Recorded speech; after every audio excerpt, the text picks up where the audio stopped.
que esto es un vehículo excelente para viajar, ahí se nota esa diferencia de precio. Y por eso he hablado tantos minutos de eso. Esa ingeniería, eso es lo que va a hacer la diferencia y lo que va a hacer que esto cueste mucho menos. No lo hace mal, pero no es ese mismo enfoque.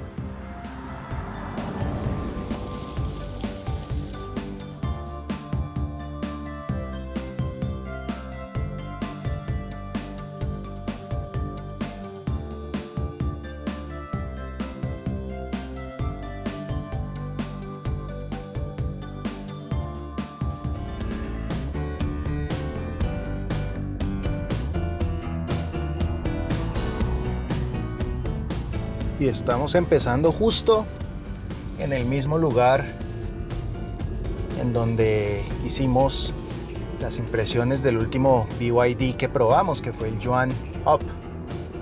Y aquí nos subimos unos cuantos segmentos y obviamente también subió el precio, pero teniendo en cuenta lo que ofrece esto en relación a lo que cuesta, tampoco es que haya subido mucho proporcionalmente. ¿Por qué? Porque esto es una suerte de crossover coupé de 4.8 metros, lo que lo posiciona en el segmento D y pasa de los 500 caballos. Y aquí la relación costo-beneficio precisamente se orienta a lo que es esa potencia. Sin embargo, tenemos que aclarar algo de una vez, porque lo hicimos también con el SEAL. Potencia no es igual a comportamiento deportivo. Un vehículo muy potente que tiene la capacidad de acelerar mucho no necesariamente es deportivo. Y vamos con un ejemplo muy extremo con respecto a lo que es este Sea Lion. Y es que un Lotus Elise, un Mazda MX-5, puede que no sean rápidos en línea recta en términos absolutos, pero son mucho más deportivos. Entonces no confundamos grandes capacidades de acelerar con grandes capacidades dinámicas, y más teniendo en cuenta que con respecto a algún SUV que ya va a ser de una marca premium que pueda ser comparable, la diferencia de precio va a ser bastante importante, y esa diferencia se refleja en que, como siempre, no en los accesorios, no en el tamaño, no en lo que se ve en una vitrina, sino en lo que uno siente al manejar, en esa ingeniería, porque el Sea Lion no lo hace mal. Realmente no lo hace mal. Sin embargo, se nota una diferencia importante ya cuando uno empieza a exigir inevitablemente ese chasis por cuenta de esa potencia y ese torque tan elevados. Porque es redundante decir que la aceleración es buena. Obviamente lo va a ser. De hecho, logramos superar el número oficial de 4.5 segundos de 0 a 100. Ya más adelante lo verán. Lo conseguimos en 4.4 medidos por nuestro equipo, y obviamente lo que son las cifras de adelantamiento y de frenado también lo hicieron bastante bien. Uno de los puntos fuertes de este Sea Lion, más allá de la aceleración, que eso se da por sentado, fue precisamente los frenos. Para esas grandes velocidades que puede desarrollar con mucha facilidad, los frenos no se sienten rebasados, no se sienten cansados. Muchas veces unos frenos a muchas velocidades, más en un vehículo tan pesado de 2.4 toneladas, uno empieza a sentir ciertos sonidos, ciertas vibraciones, en donde ya los frenos empiezan a cansarse muy rápido, y aquí no fue el caso. Entonces, en ese sentido se han preparado muy bien, han sabido balancear muy bien el conjunto entre esos 522 caballos conjuntos, entre esos casi 700 newtons de par, esas 2.4 toneladas por cuenta de una batería que realmente no es de tanta capacidad, es de 82 kilowatts hora, pero no dejan de ser 2.4 toneladas. Y los frenos están muy bien preparados, tanto en esas frenadas súbitas como esas frenadas largas desde velocidades mayores. Incluso con unos discos perforados adelante, parece un overkill ahí, parece más de la cuenta, pero con estos niveles de peso y de desempeño y de aceleración, nunca es suficiente tener unos buenos frenos. Nunca nos vamos a exceder con los frenos, entonces siempre va a ser bueno tener esas buenas capacidades, y esa es su gran fortaleza en el Sea Lion. Porque si ya pasamos a otros componentes como la suspensión, sí, hay un buen esquema, doble horquilla adelante, como el SEAL, un multibrazo atrás, pero no es un vehículo que tenga una cualidad, digamos, ágil en la forma en cómo quiere girar. Y en ese sentido se va a notar una diferencia, pues pasándonos una marca de lujo. BYD no lo es, pero pasándonos a algo medianamente comparable que hayamos manejado recientemente, como el Audi Q6 e-tron. Manejamos uno con la mitad de la potencia, pero con una batería más grande y además que va a tener un mejor chasis. Y ahí se nota la diferencia de experiencia entre un fabricante que lleva más de 100 años con respecto a uno que a la fecha lleva 30. Porque este Sea Lion, la verdad, va a ser estable en términos generales, pero no le va a gustar realmente girar de una forma súbita o exigente como le gusta a cierto tipo de conductor europeo, a cierto tipo de conductor más apasionado. El comprador de un BYD tiende a ser más visual, tiende a fijarse más en un tema de accesorios y de tecnología a bordo o de comodidad, pero en lo que es el manejo está bien, pero para lo que es, está bien a secas, y eso también es una explicación de su precio. No tiene una ingeniería tan pulida en la parte dinámica, pero también cuesta menos, está bien. Entonces, en ese sentido, digamos que no va a haber mayor problema con su cliente objetivo. El Sea Lion controla bien el balanceo. Realmente, cuando uno está en curvas bastante exigentes y sacándole provecho a esa buena potencia que tiene. Sin embargo, no va a ser la que entra con tanto gusto a un giro, y hay que tenerlo muy presente porque esa rápida aceleración va a hacer que un conductor que no está acostumbrado a este tipo de aceleración entre pasado una curva, y eso pasa con muchos vehículos eléctricos. Le tienen mucha fe, luego se van a meter un tramo revirado y van a terminar en una situación un poquito más complicada. ¿Por qué? Porque la reacción natural va a ser ese subviraje por ese alto peso y por ese exceso de velocidad. Entonces uno tiene que llevarla con respeto, pero lo va a hacer bien. No voy a decir que es torpe, porque no lo es.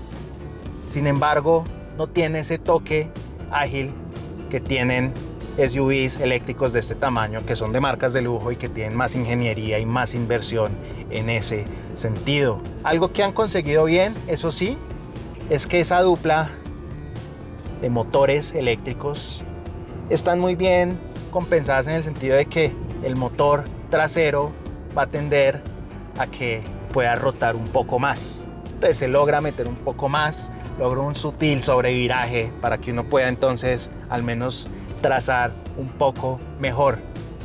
Sin embargo, ese peso no lo logran disimular tanto, y algo muy importante en esa situación, lo que es la dirección y lo que es el freno, por más de que se le pueda variar el tacto, que es un poco más directo o no, realmente no son ningún ejemplo de retroalimentación o de precisión. Yo no logro sentir lo que hacen las llantas, simplemente es una dirección un poco más suave o una dirección un poco más rígida según lo que uno elija, pero uno no logra sentir con tanta exactitud lo que está haciendo el conjunto. Esto es algo para viajar con muy buena capacidad de aceleración, pero no es algo para llevar a un límite más alto, por más de que tenga unos excelentes frenos a mi juicio, a un ritmo, digamos, más interesante o más apropiado para un entusiasta. Y ahí es cuando uno dice, esto no es un competidor de un Q6 e-tron, esto no es un competidor de un Macan Electric, esto no es un competidor ni siquiera de un más sencillo iX3 de anterior generación, pues porque a la fecha no ha llegado la nueva. Ahí se nota esa diferencia de precio, y por eso he hablado tantos minutos de eso. Esa ingeniería, eso es lo que va a hacer la diferencia y lo que va a hacer que esto cueste mucho menos. No lo hace mal, pero no es ese mismo enfoque. Esto es un vehículo excelente para viajar y muy bien refinado en ese sentido. La insonorización es excelente. La marcha de la suspensión, salvo unos muy leves nerviosismos en ciertas irregularidades de muy alta frecuencia, termina siendo muy bueno. Y lo otro, BYD no ha ahorrado en algo muy importante en este caso, que son las llantas. Esto tiene unas Pilot Sport, unas Michelin enfocadas para vehículo eléctrico, eso sí, con un código de tracción B, que es un código de tracción menor a lo que debería uno esperar en algo de este costo y este desempeño. Sin embargo, hacen un muy buen trabajo, es muy gradual como se van yendo. Entonces son unas buenas llantas y esperamos que quien compre esto y a la hora de reemplazar las llantas ponga unas llantas al nivel por el peso y por la potencia. No le pongan unas llantas baratas a esto porque eso va a ser un peligro. Al menos las llantas de fábrica han tenido esa responsabilidad de ponerle unas buenas llantas y eso no está pasando con todos los fabricantes y es algo que es digno de destacar. Entonces aquí el enfoque, ¿cuál es? Sencillamente algo para viajar con toda tranquilidad, simplemente incluso activando las asistencias para que el vehículo tome algunas funciones. Esto no es que sea del todo autónomo, eso no existe todavía, pero él puede tomar algunas funciones y a mi juicio he visto que están muy bien calibradas esas asistencias. Cómo ajusta la velocidad del control de crucero activo, cómo se mantiene dentro del carril, incluso cómo ajusta las luces plenas. Esto es un vehículo fantástico para viajar con toda tranquilidad y esa potencia hay que usarla responsablemente. No es para pisarle porque sí, porque uno lo disfrute, pues porque de todas maneras no hay un sonido de un motor de combustión que uno pueda disfrutar. Esa potencia está ahí para hacer un sobrepaso rápido, para sacarnos de un apuro y nada más. Para nada más va a ser esa potencia. Entonces, dentro de su enfoque y dentro de su precio, dinámicamente hace un buen trabajo. Simplemente no pensemos que es lo que no es por un sencillo número de aceleración o de potencia. Eso al final del día se va a quedar en un número o nos va a ayudar, como mencionaba, haciendo un adelantamiento. De resto, no esperen que esto sea un deportivo y eso aplica tanto para el Sea Lion como para incluso el Seal, siendo un automóvil, o para otros ejemplos innumerables, en el caso sobre todo de fabricantes chinos. Eso va a aplicar para el Zeekr X que vieron hace unas semanas. Eso va a aplicar para varios vehículos de estos que por un precio muy reducido, pues proporcionalmente hablando, para lo que ofrecen, dan mucha potencia. Y eso empezó de hecho con el Tesla, con el Model X, que era un vehículo con un chasis que a mi juicio es bastante deficiente teniendo en cuenta la potencia que daba. Y ahí volvemos a cuál es el enfoque de BYD. Un BYD yo siempre lo he visto en estos años recientes como un Tesla de buena calidad. Es así de sencillo. Estaba cayendo en cuenta de algo y es que mientras les decía que este Sea Lion precisamente tiene como una gran fortaleza ese enfoque a viajar con tranquilidad, ahí es cuando surge el punto más vulnerable que tiene y es lo relacionado a carga y autonomía. Porque tenemos una autonomía oficial y en el ciclo chino de 450 kilómetros, incluso un poco más. En la práctica, esos kilómetros son muy complicados de conseguir en una situación de manejo mixto como esta.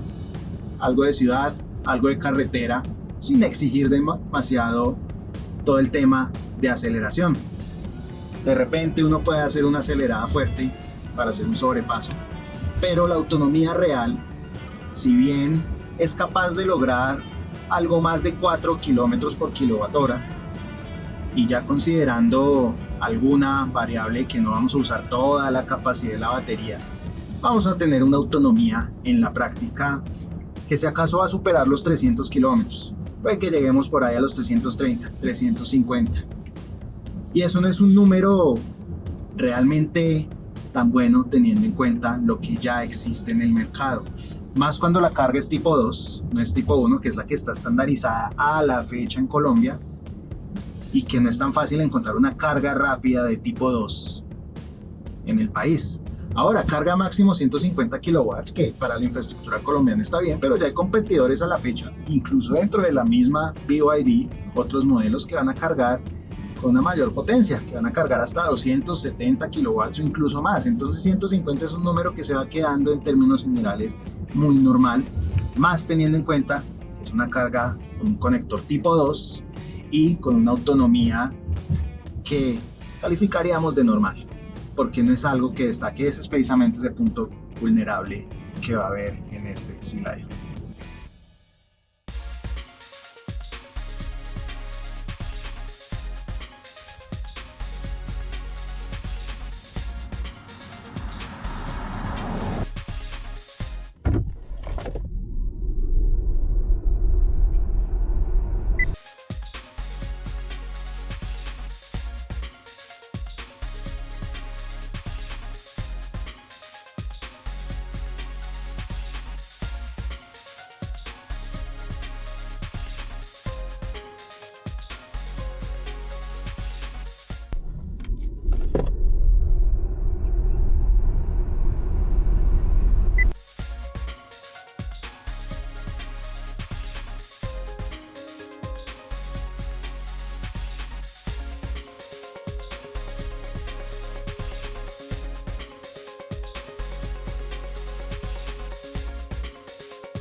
Y así como en las impresiones de manejo les decía que esto no es un deportivo así sea muy potente, eso también se va a notar en el diseño interior.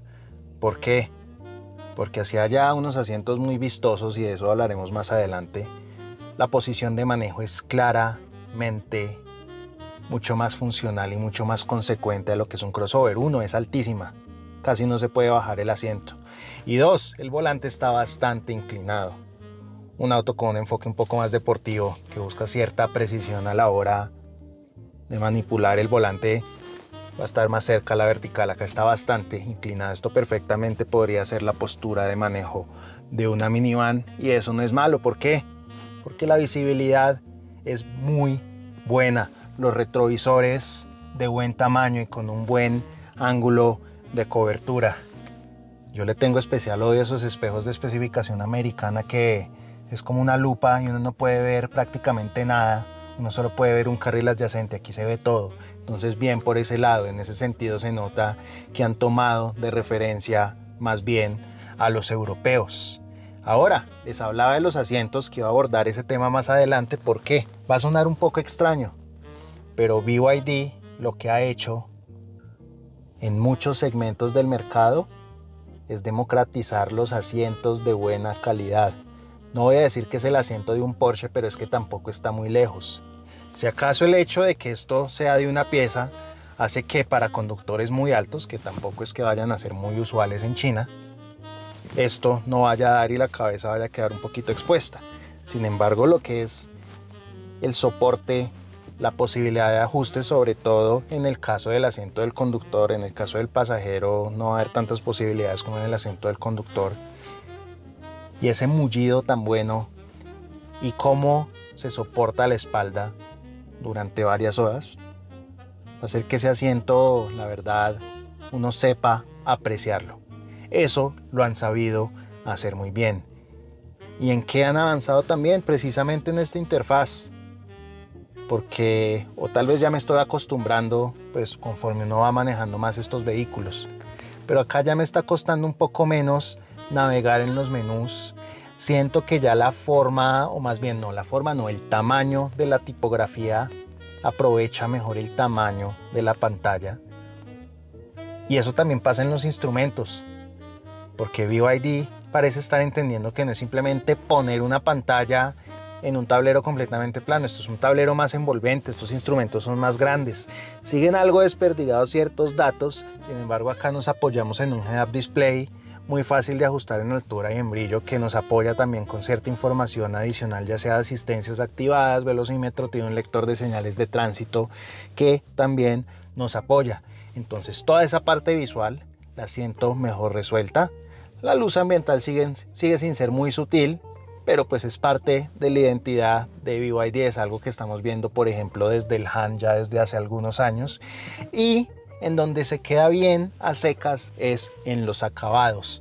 ¿Por qué? Porque empezamos con detalles de muy buena calidad, en el sentido de que incluso las viseras son de tela. Ahora cada vez es más usual que usen un plástico muy corriente para las viseras, pero siguen siendo una tela, incluso con una tapita, con una luz que se alumbra sutilmente. Se siente bastante bien y sigue repitiéndose en el poste A, en el techo, incluso en el poste B. Entonces eso hace que sea muy bien. Sin embargo, estos acabados, esto es una piel que claramente ya se siente muy sintética, y este material que trata de ser metal, esto es claramente un plástico que ya refleja por qué esto cuesta menos que vehículos de tamaño comparable en marcas que no compiten directamente con BYD. Y si ya nos ponemos más quisquillosos, incluso este borde, antes de que empiece la manija de la puerta, que se jala hacia arriba, o cómo está enrazado eso, hace que ya se vea un poco más baratito.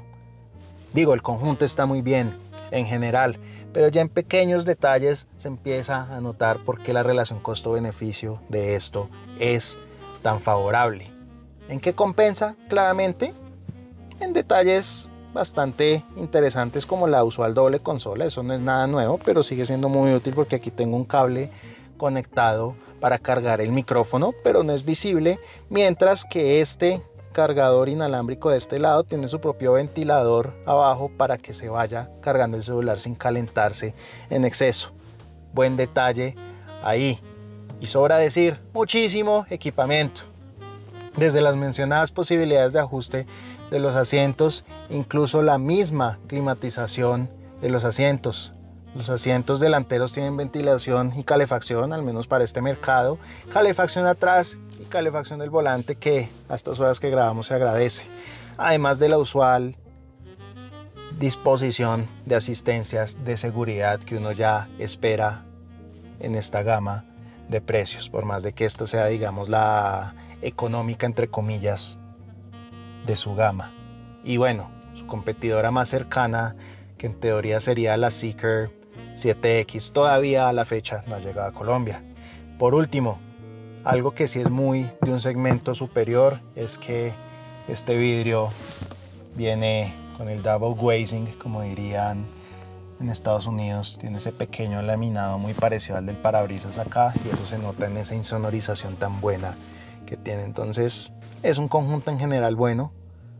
No la considero una cabina lujosa precisamente por el uso de materiales y ciertos ajustes. Sin embargo, no es de mala calidad, y eso se va a sentir también en ¿qué? En el peso y en el sonido que hacen las puertas. Esto cierra como un vehículo bien armado y bien ajustado. Ya vamos a ver en unos años cómo le va a ir.